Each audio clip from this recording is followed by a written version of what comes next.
Bueno, pasamos a nuestra segunda parte, que es el tiempo de resumir y estudiar y meditar la lección número 11. Y con nosotros está nuestro querido pastor Samuel Bustamante, Vivir con Cristo, para estudiar y meditar.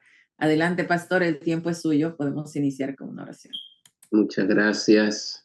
Que Dios les bendiga a todos. Gracias, doctora Ítala, por el mensaje que nos llena de fuerza, de esperanza en Cristo.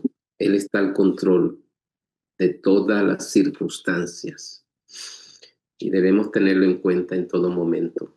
Muchas gracias por ese mensaje tan práctico, tan fortalecedor. Bienvenidos todos, hermanos, al momento de meditar, de las preguntas reflexivas de la parte de la lección de escuela sabática, la parte de los viernes. Vamos a tener una oración y entramos a meditar en las preguntas reflexivas. Querido y buen Padre que estás en los cielos, alabado y glorificado sea por siempre tu nombre. Gracias, Señor, gracias por la oportunidad de estar aquí reunidos para estudiar juntos, para escuchar tu palabra, ser fortalecidos, Señor, en este caminar cristiano, y ayúdanos, Señor, a entender qué propósitos tienes, qué aprendemos de cada experiencia diaria que tú nos permites vivir para el crecimiento y para nuestro fortalecimiento en la vida cristiana. Acompáñanos, pues, también en la experiencia del estudio de hoy, en el nombre de Jesús. Amén. Amén. Bueno, estuvimos estudiando, ya vamos avanzando, casi terminando el segundo libro que hemos estado estudiando en este trimestre. El primer libro, recuerdan que fue Filipenses. La doctora Ítala hizo referencia a algunos textos de Filipenses 4:8. Y en esta segunda parte del trimestre estamos ya casi terminando el estudio del libro de Colosenses. Y déjenme decirles que la iglesia colosense, aunque no era una iglesia ideal, la iglesia ideal, tenía un espíritu de amor, vibraba con un espíritu de generosidad, de unidad. El capítulo 1, el apóstol lo dice, nos resalta el amor de ellos incondicional, el apoyo que le han brindado, la generosidad. Y al final está dando algunos consejos prácticos para que la iglesia se mantuviera así, protegida de algunas falsas doctrinas o falsas enseñanzas, amenazas espirituales que estaba enfrentando la iglesia. Que no le fuera a pasar como iglesia de la Odisea. Estaban relativamente cerca.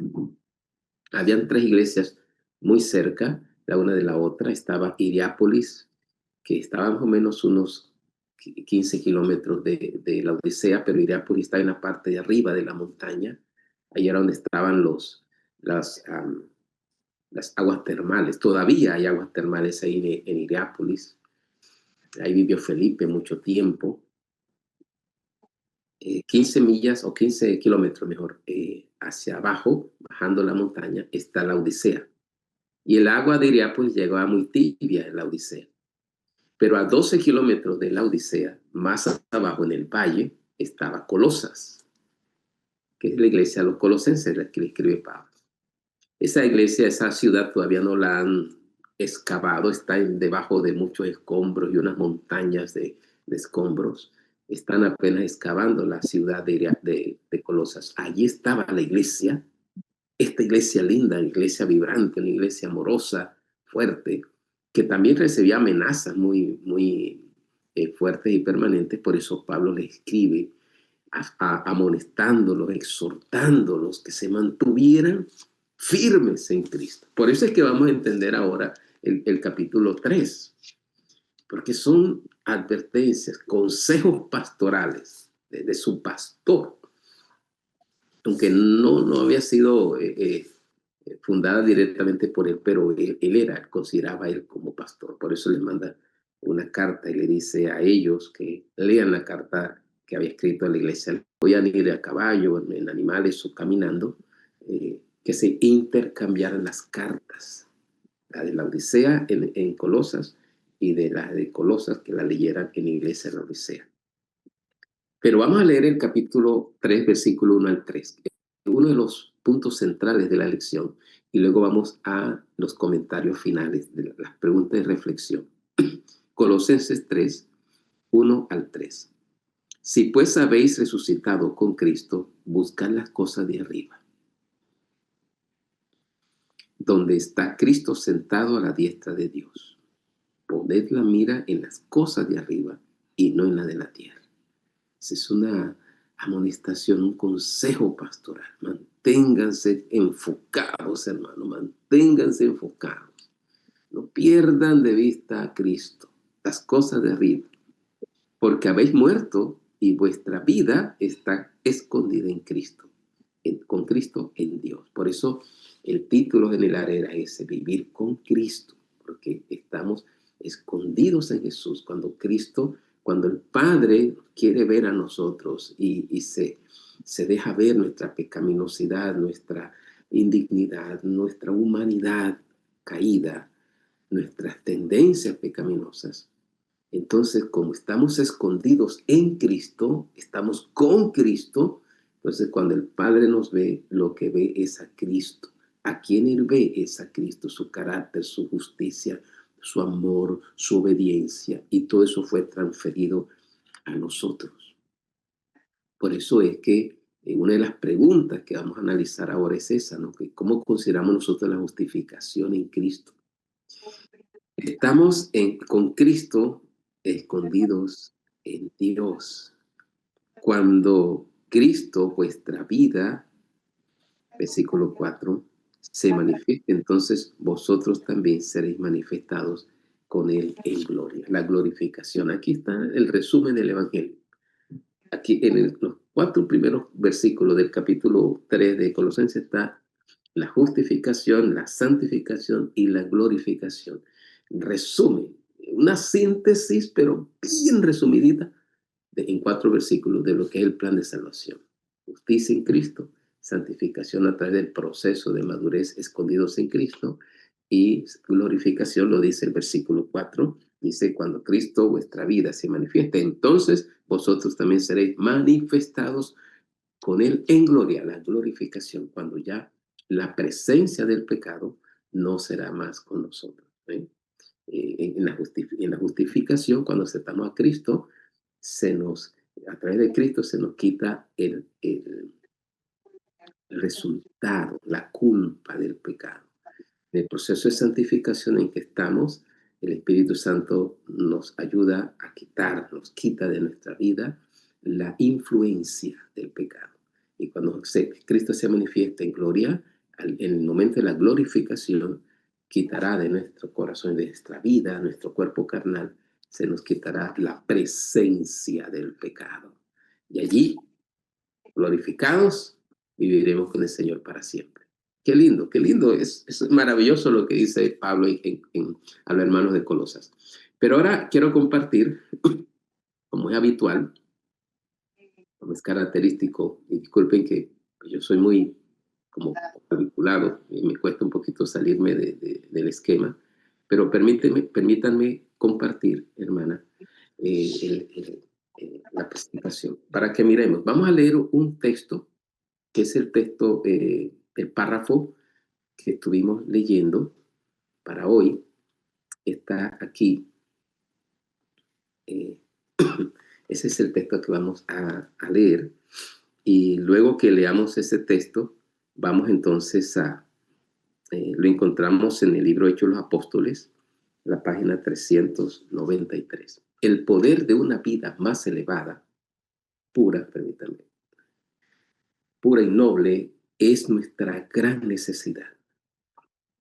Algo de referencia que hacía la doctora Itala en su muy acertada reflexión espiritual de este día.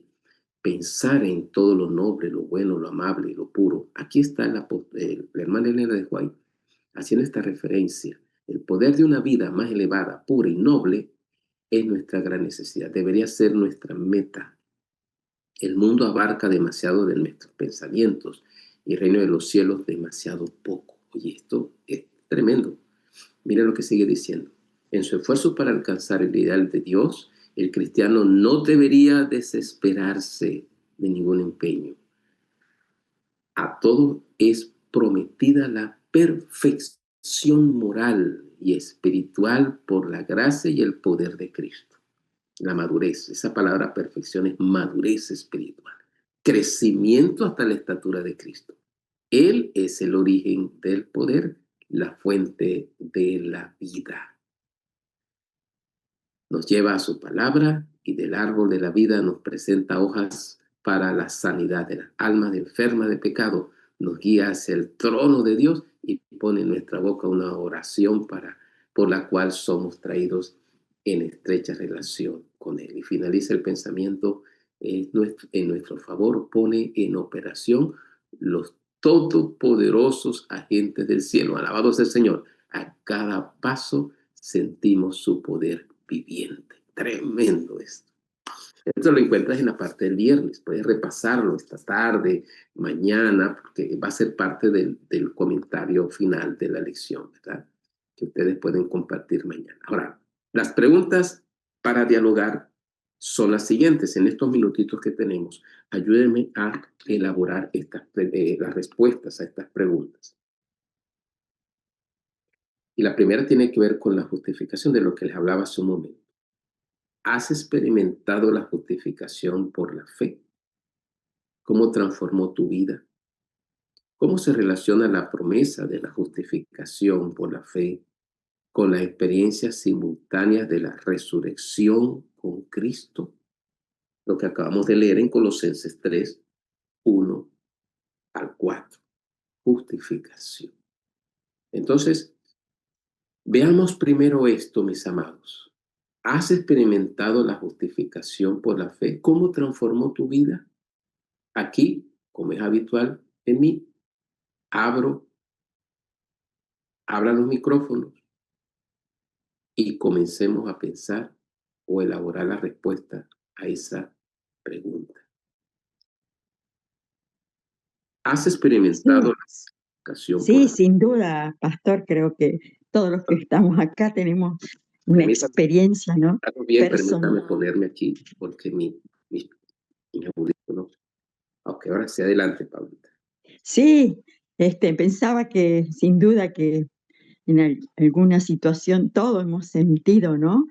Que al ser como pecadoras, en el caso mío, ¿no? Como pecadora, la conciencia no funcionaba bien, estaba mal, triste, pero al entender, leer la palabra, que ya Cristo había muerto por ese pecado, solamente tenía que arrepentirme, ¿no? Reconocer el pecado, confesarlo, la gracia de Cristo me limpiaba. Entonces, Amén, amén, creo que eso llega una paz que no se puede comparar con nada, nada de este mundo, ¿no? amén, Es amén. maravilloso. Gracias, Paula. Has resumido todo lo que se llama justificación. Cristo en nuestro lugar, quitándonos la culpa del pecado, porque Él la asumió, sobre Él, Isaías 53 dice, sobre Él recayeron nuestras culpas y por su herida fuimos sanados. Eso se llama justificación. Su vida perfecta, su muerte perfecta, su obediencia perfecta, todo fue transferido a nosotros. Qué maravilloso, hermana Rosana. Sí, agregando a lo que están hablando ustedes, Él me da, como usted mencionó, me viste de su justicia, Así pero es. al vestirme, no solamente me cubre de pecado, me lo perdona, sino que su justicia tiene el poder para transformar mi vida. Ya no vivo, muero, ya no vivo yo, sino vive Cristo en mí. Y ese es Amén. el poder de su justicia que me transforma, no me deja igual. Es una relación eh, con Él. Y esa vida con Él me lleva a imitarlo a Él, a seguirlo a Él, porque sé que Él me dio el perdón, me dio la paz. Tengo cosas que yo misma no he conseguido por mí misma. Y Él Así me es. permite experimentar su presencia en mi corazón, en mi vida. Y eso me da seguridad y paz, confianza y alegría transforma mi carácter. Esa es la parte práctica de la justicia, ¿no? El vivir, como dice Rosana, vivir justificado siempre. No para alcanzar méritos para salvación. No, de ninguna manera. Eso es un resultado del amor poderoso, transformador de Jesús, que me motiva a mí a amarlo, y mi respuesta es obedecerlo, servirle, seguirle, vivir en crecimiento espiritual, en santidad, en ese proceso de transformación. Qué maravilloso es cuando somos alcanzados por el amor de Dios, cuando entendemos la profundidad del amor de Jesús y deseamos responderle con nuestro amor. No es perfecto, pero debemos entender que el amor de Él sí es suficiente para transformarnos, aunque el nuestro todavía tenga debilidades, deficiencias, pero vamos en ese crecimiento. Muy bien, maravilloso, gracias. Vamos a la segunda pregunta, porque hay varias aquí, permítame, son 3, vamos a la segunda. ¿Qué significa para ti tener una mentalidad celestial? Aquí conectamos con la meditación de la doctora Ítala y con la lección de Escuela Sabática que esta semana nos habló de eso, mentalidad celestial. ¿Es más importante que hacer el bien terrenal? ¿Dónde está el equilibrio? A mí me Recuerda. llamó la atención ese planteamiento. Ok, Hay un dicho que hay veces las personas están como que muy elevadas, ¿no? No tiene los pies sobre la tierra, pero no es esa la clase de elevación que hace mención la Biblia, sino elevada en las cosas de Dios, en su palabra. Y cuando tú tienes esa conexión, esa elevación, entonces se cumple lo que dice en Efesios. Tus pensamientos, todo lo honesto, todo lo puro, porque eso viene de arriba. así es. Entonces, cuando tú tienes esa conexión, el de arriba te da esos frutos. Una mente de pureza, de transformación, de disposición al bien, de querer cada día vivir agradando y alabando al Señor. Así es. Gracias, mi reina. Lo que dice mi esposa es muy acertado, porque solemos pensar que vivir una vida espiritual nos desconecta de la realidad, y no es así. Nosotros debemos vivir nuestra vida con objetividad. O sea, nuestra experiencia aquí en la tierra y los pies puestos en la tierra, pero nuestro corazón y nuestra mente conectada con el cielo. Yo siempre digo que aunque hay que vivir una vida objetiva, conocer y saber que hay una realidad en esta tierra que tenemos que enfrentar, debemos siempre estar parados en la esquina del optimismo, de la espiritualidad, de la oración, de la fe, de la conexión con Dios. Eso es tener una mente espiritual. Rosana. Me ayuda, esto que estaba hablando me llevó a la vida de José. José tenía una mentalidad en el cielo, a pesar que era un inmigrante en Egipto, era esclavo, pero no se veía como tal. En medio de cualquier tribulación, fue injusticia en su vida, fue puesto en una cárcel, su mente, él dio el mejor servicio en el lugar que él se encontraba, no importaba dónde. Eso me dice que la mente de José no estaba puesta en el lugar. Él se vio inmigrante. Este no es mi casa, este no es mi destino, este no es mi lugar. Y eso produjo en él actitudes, y toda su vida, todo lo que él hacía, mostraba que si su vivencia no dependía de la cárcel, dependía de a quién él honraba. Él honraba a Dios en la cárcel, o en Potifar, o en el gobierno. Y eso me muestra a mí, wow, digo, mi identidad con Dios, mi relación con Dios, no importa las circunstancias que yo viva, yo tengo una seguridad plena de que Cristo vive en mí y esa vivencia que tengo, esa relación, me ayuda a producir los actos que Él pone en mí. Yo salgo y vivo como Cristo, como vive Cristo. Entonces, hago las cosas que hace Cristo. Ya no me gobierno yo, me gobierna Él. Amén, amén, tremendo. Y el ejemplo de José es apropiado, tanto que José le dice a sus futuras generaciones, cuando ya llegue el momento de salir de aquí, llévenme con ustedes, no dejen mis huesos acá. Y así lo cumplieron. 500 años después, con Moisés, sacan los huesos de José de Egipto.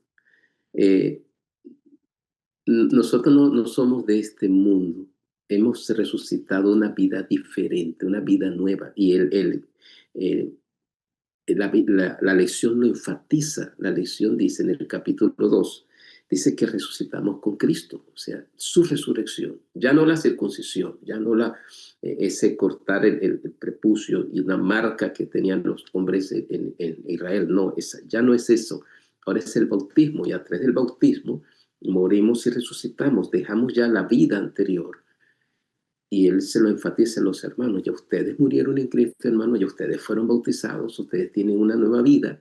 Y lo dice en el capítulo 2, versículos 12 y 13.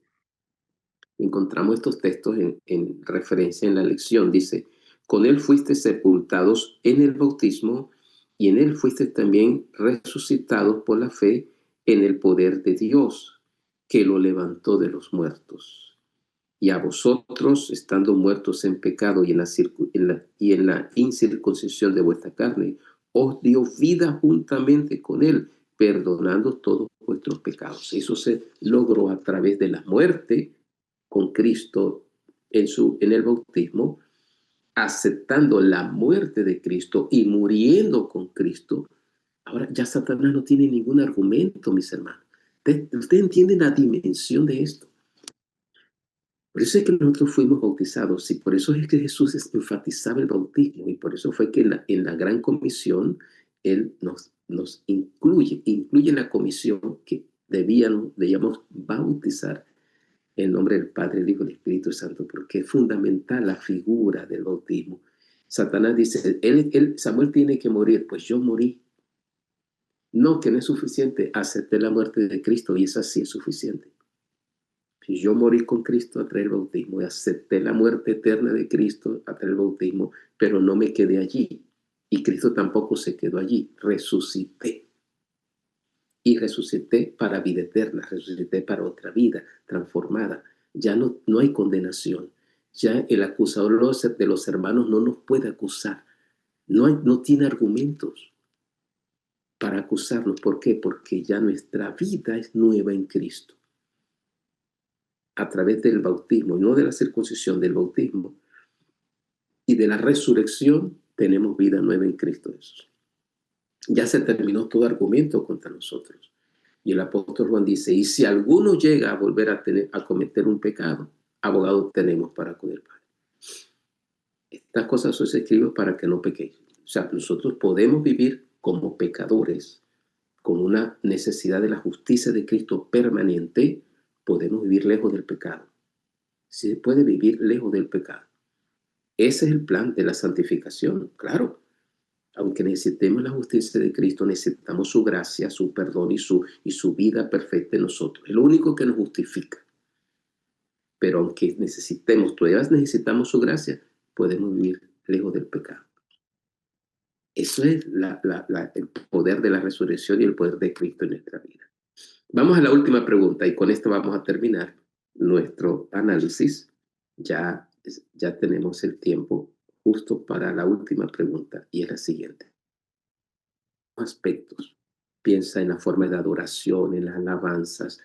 Ayer Eduardo nos dio una enseñanza magistral de la parte de la alabanza. Él amplió mucho el concepto de alabanza que nos presentaba la lección de la parte del jueves. Así que en todo eso, en nuestro diario vivir, en la alabanza, en la adoración, en nuestra cotidianidad, en nuestras relaciones, Piensa en la influencia que tu vida ejerce sobre los demás. Piensa en eso, hermano. Tú, de manera personal. Aunque tendemos a pensar en esto, en el contexto de nuestra influencia individual, ¿cuál es nuestra influencia como iglesia, por ejemplo? ¿Cómo influye tu iglesia local en la comunidad? ¿Cómo influyes tú como iglesia, tú como miembro? ¿Cuál es tu presencia en tu comunidad que te rodea? Vamos a terminar con esa pregunta. Recuerden, basados en que fuimos justificados, fuimos perdonados, fuimos transformados, cómo nuestra presencia como familia adventista, como miembros de la iglesia adventista, como colectividad, como iglesia, nuestra presencia influye, marca la diferencia. Ayer yo estuve estudiando con un grupo de jóvenes. Tenemos estudios todos los días. Las iglesias aquí, mi distrito es bien dinámico. Ellos tienen estudios de lunes a viernes, todas las noches. Una iglesia estudia los lunes y jueves, la otra martes y viernes. Son muy activos y yo asisto a algunos de los grupos de estudio para apoyarles. Estuve estudiando con un grupo de muchachos ayer, bien entusiasmados, están muy entusiasmados ellos. Quieren también que haya intercambio, ¿verdad? De que unos jóvenes de una iglesia vengan a la iglesia de ellos, donde están asistiendo, y ellos han tenido ya están desarrollando sentido de pertenencia. Ese es un punto importante. Cuando tu iglesia o tú como miembro tocas el corazón, te identificas con estas personas con las que estudias, tu familia, tus amigos, ellos van creando sentido de pertenencia. Y el lenguaje de ellos ha cambiado. Ayer escuchaba a ellos decir, pastor, nos gustaría que los jóvenes de otra iglesia que está muy cerca acá, en 2 ciudades muy cercanas, los jóvenes iglesias de Newton, vinieran a nuestra iglesia, a donde nosotros nos reunimos, para conocer más jóvenes y nosotros ir y compartir con ellos. Entonces, ese lenguaje de nosotros, de mi iglesia, donde yo asisto, le está dando a ellos sentido de pertenencia. Y eso es un buen indicador porque tú estás influyendo como persona con ese lazo de amistad y también como iglesia influyes en tu entorno, en tu comunidad. ¿De qué otra manera? A ver, ayúdenme para terminar. ¿De qué otra manera está tú o tu iglesia? Recuerden que eso lo van a compartir ustedes mañana al terminar la lección, el repaso. ¿Cómo podemos nosotros influir? Denme por lo menos 3 ideas y con esto terminamos. Yo voy a tomar esas ideas suyas porque quiero implementarlas aquí con mis iglesias. ¿Cómo podrías tú, qué estás haciendo en tu comunidad, como iglesia y como de manera individual, para influir en otras personas o en tu comunidad? Abramos los micrófonos, compartan y aquí terminamos nuestro repaso. Nuestras preguntas reflexivas. Bueno, en el caso Paula. mío, pastor, salgo toda la semana, visito, doy estudios bíblicos y gracias a Dios, bueno, a veces el cansancio es mucho porque uno de pronto espera más resultados, ¿no? Pero Dios, sé que hoy el mensaje, ¿no? También ayudaba. Hay que esperar, tener paciencia y Dios es el que da el crecimiento y uno tiene que sembrar, ¿no? En ese sentido, siento que hago lo que Dios quiere y siempre le pregunto qué más tengo que hacer, ¿no? Sí, pero estás sembrando una semilla, Paula. Y como dice Pablo, yo sembré, Apolo regó, pero el crecimiento lo da Dios. Hay que sembrar la semilla. Hay que sembrar semilla. Mi esposa podía contar la experiencia con sus hermanos, con nuestra familia, la doctora Ítala. Esa semilla que se sembró con paciencia, está dando frutos muy abundantes. Hay que sembrarlo con sabiduría, amor, paciencia y con intencionalidad, intencionalmente. iPhone tiene la mano levantada. Perdón que no sé el nombre, no está escrito el nombre, pero iPhone, adelante. Creo que es el mío. Ese es. Gracias, hermana. Perdón. Hermano, bueno, voy a comentarles una experiencia. Con Sí. toda la tribulación que he tenido en estos mes y medio, fui invitada hace como 15 días a una escuela de padres. Eh, y bueno, y cuando llegué, mi sorpresa, es una institución muy pobre, eh, de niños, en su mayoría son hijos de recicladores. De hecho, la institución queda casi cerca al botadero de basura. Y yo había aprovechado porque había recibido una donación de 72 kits escolares y dicté mi charla y estaba hablando para los padres, pero hubo un momento que esas miradas tan tristes, pastor, y terminé hablando de la fe y de Dios. Ujú, ujú. Y fue esto, una vez que terminé, eh, dije, recibí una donación que la voy a compartir con ustedes, pero ya volveré la siguiente semana. Me quedé con esa sensación. La semana pasada estuve y repartimos los kits escolares. Pero cuando ya vi los niños, sentí, si habías visto que la pobreza era fuerte, viendo los niños dije, es una pobreza absoluta.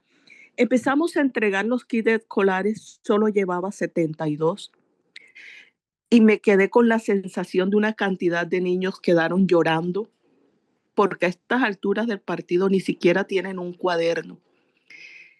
Me vine con, además de eso, de ver que yo llevaba era lo de los kits, me di cuenta y me dicen algunas profesoras, tenemos más niños, sino que no vienen porque algunos que son hermanos, hay hermanos de 3 y 4, y si uno viene con zapato ese día no puede venir uno porque el zapatico lo trae uno y ese tiene que volver al día siguiente. Y noté que sí habían muchos niños con chancletitas y dije, Señor, tú me has puesto aquí es para mirar. Además de contarles esta experiencia, a lo que quiero decirles es invitar a cada una de las personas que me están escuchando. Si quieres hacer una donación para estos niños, la recibimos, por favor. Amén. Esto es una cosa, yo vivo aquí en Santa Marta y uno sabe cómo es la situación, pero lo que vi de verdad que me arrugó el corazón y estoy tocando puertas porque dije, Señor, si tú me has dado esta fuerza y tú me trajiste aquí para que yo viera esto, permíteme también tocar corazones y poder recaudar una ayuda, por lo menos para los que también más lo necesiten. Les dejo esa inquietud en el corazón de cada uno de ustedes y si quieren de verdad colaborar, eh, utilicemos a la hermana Rosana para que ella sea la que los recaude y, y como quieran hacerlos llegar y cuando esté entregándoles van a ver esas caras y esos corazones que no tienen precio de agradecer esa donación y de ver el amor de Dios a través de esos kits y de lo que se les regale. Esa era la experiencia que quería comentar. Tremendo, Gracias, hermano. tremendo. Pastor. Gracias, doctora Aita. Yo me sumo a Hermana, esa, buenos yo me días, sumo buenos días. a esa ayuda que van a recolectar allí, porque me encanta mucho ayudar. Y en cuanto a la pregunta que el pastor estaba diciendo, pues pienso yo que debemos de pedirle mucho a Dios que nos dé sabiduría y que nos ayude a escuchar su voz a través del Espíritu Santo y tener más empatía con la gente, correr la extramilla, porque muchas veces Dios nos toca el corazón, hay personas enfermas y nos toca el corazón y nosotros no, que lo haga otro, que visite otro, pero yo no porque estoy Yes. cansado, porque estoy aburrido, porque no tengo tiempo y la gente está muy necesitada. A mí Así me es. pasó, yo tuve un accidente, me operaron del pie y yo estoy aquí sola en mi casa en una silla de ruedas y fue casi nadie de la iglesia, solamente se dedican a mandar manitas diciendo estoy orando, se supone que eso significa orar porque ni siquiera una llamada, pero tengo varias personas, no sé, se han caído Y yo le doy gracias a Dios porque yo sé lo que se necesita. Y entonces estoy ayudando a esas personas con mucho corazón, no dejando que vaya otro, sino uno mismo, porque Dios nos toca el corazón a todos y nos dice llamemos o llevémosle algo a esa persona necesita, pero nos hacemos los locos. Entonces pedirle ese discernimiento a Dios que nos pueda ayudar ay, perdón, para poder correr la extramilla y ayudar a las otras personas. Y me sumo a esa ayuda que la hermana está haciendo porque me encanta ayudar. Y le doy gracias a Dios Buenos por eso, días, porque me pone en el corazón ayudar a la gente. Amén. buenos días, hermana. Buenos días, hermana. Yo soy Neti, estoy acá en Colombia, en Turbaco, Bolívar, y también me quiero sumir a esa ayuda, pero no sé cómo voy a hacer porque estoy ahora mismo acá en Colombia. Está en Colombia también. Estoy en Colombia. Si usted me manda Doctora. un X por medio de Rosana, yo voy a dar un aporte. Es que la ayuda es para tiene un Colombia, número ¿no? de- La ayuda es para Colombia. Sí, es Sí. para Colombia, pero como yo no sé, puede mandarme ella un teléfono para yo poner un X por medio de Rosana. Sí, entonces, doctora Ítala, este es el evangelio práctico. El evangelio práctico. Ayer mi esposo y yo visitamos una familia de nuestra iglesia. El hermano se fracturó un pie, cayó de un muro y tuvo una fractura múltiple. Y a mí me gusta preparar sopa de lenteja, mi esposa sabe. Y ayer le llevamos a ellos una sopita para que él comiera. Y hoy precisamente vamos a visitar a otra hermana que cayó, se fracturó la nariz y el rostro. Ese acto de amor, de bondad, cuando el hermano está dispuesto a recibirnos, cuando esos son momentos de vulnerabilidad, es el momento en que Cristo habla a través de ti, de lo que tú eres, de lo que tú sientes en tu corazón. Queremos ofrecer una disculpa a la hermana Gloria porque no ha sido su experiencia, pero esperamos que Jesús reine en su corazón y ella pueda dar de lo que ella tiene, aunque no haya recibido de otros hermanos, ¿verdad? Ella está dispuesta a apoyar esta iniciativa de la doctora Ítala y apreciamos mucho a Gloria, a Neti y a todos los que van a estar dispuestos a apoyar. Yo les recomiendo que hablen directamente con la hermana Rosana. Nosotros nos unimos también a apoyar esta iniciativa de Colombia, de la doctora Ítala, para ayudar a estos niños vulnerables. Quizá alguno de ustedes conoce la situación de algunos lugares en Colombia demasiado pobre, una pobreza extrema.